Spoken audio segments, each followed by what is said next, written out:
कि आप मुझे जानने लग गए। बाकी मैं ये सेम काम 2012 से कर रहा था। 2012 से सुबह 7 से 7 तक सांगा गुम्बाई करता हूं मैं सारे दिन। मेरी क्लास में बैठने वाले 400 बच्चे और वैसी वैसी 10 क्लासों में जाके मैं सर पढ़ाता और सब बच्चे मेरी तारीफ ही करते और सब कहते सर बहुत अच्छा पढ़ाते हो। लेकिन बाहर कोई जानता ही नहीं था आपको। लेकिन जब कोरोना आया तो शुरू शुरू में हमें बड़ा अजीब लगा और हमें कहा गया कि ऑनलाइन पढ़ाओ। लगा यार ऑनलाइन कैसे पढ़ाएंगे, क्लास सामने बैठी नहीं और कैमरे के सामने जाके खुद ही हंसो और ये मन में सोचो कि सामने वाला भी हंसता होगा। ये तो बड़ा अजीब रहेगा यार।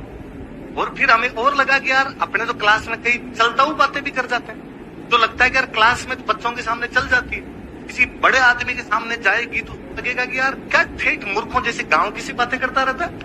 और ये बातें ये क्लास में ही लोग पढ़ाते हैं। इसलिए शुरुआत के कुछ वीडियो में बड़ा डर डर के पढ़ाया। वो शुरुआत वाले मेरे वीडियो आप देख लो तो आपको यूं लगेगा जैसे कि थप्पड़ मार के जबरदस्ती खड़ा कर। धीरे धीरे थोड़ा भय खुला। ऑफलाइन क्लासेस शुरू हुई तो हमने कहा कि जो बच्चे कोरोना में, कई बच्चे तब भी नहीं आए, ऑफलाइन शुरू हो गई, तो जो बच्चे घर बैठे हैं उनको हम क्लास वाली ऑफलाइन डायरेक्ट ऑनलाइन देंगे। क्लास में जब बच्चे आए तो मैं जब बच्चों के सामने वापस बोलने लगा तो मेरा थोड़ा जो रिदम फ्लो था, जो नेचुरल फ्लो आया मेरा निकल के सामने। और तब मुझे पता चला कि यार अपने जो ये देसी कहानियां सुनाते हैं लोगों की, ये ही समझ में आती है, बाकी तो समझ में नहीं आता है कुछ।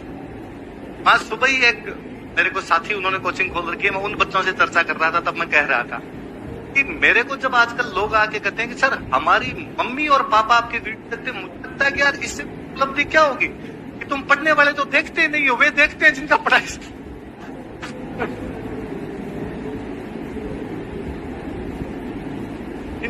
से लेना देना ही नहीं है कोई, वो वीडियो देख रहे हैं। मुझे मेरे साथ में मैम पढ़ाते हैं तो सीनियर है काफी, तो वो दीदी मेरे को एक दिन बोले कि मेरी मम्मी कौन या हमारे परिवार को ये लगता है कि आपको तो चौथ की कहानी भी आती है,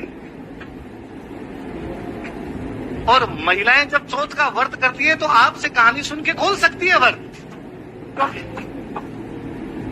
आजकल लोगों को चौथ की कहानी नहीं आ रही है। तो मैं क्लास में उदाहरण भी देता और देता।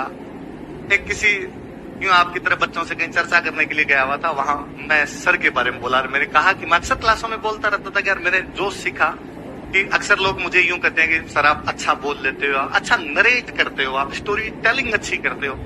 तो मैं हमेशा बच्चों को क्लास में कहता ही था कि मैंने ये सर से सीखा है, किशोर सर का मेरे पे खूब प्रभाव है, भयंकर प्रभाव है। एक किसी वीडियो के अंदर बोला, सर को किसी ने वीडियो भेज दिया, सर का मेरे पास शाम को फोन आया। मेरी सर उस दिन वाकई मेरी 1 मिनट तक बोलने की हिम्मत नहीं थी कि मैं बोलूं कैसे, कि सर से कैसे बातचीत की जाए। इससे पहले भी जब मैं कभी क्लासों में पढ़ाता और मुझे कोई बाहर निकल के कई बार कोई बच्चा कहता सर किशोर जी पढ़े हो गए, हाँ तुझे कैसे पता चला, बता रिपीट करो सेम री सेम।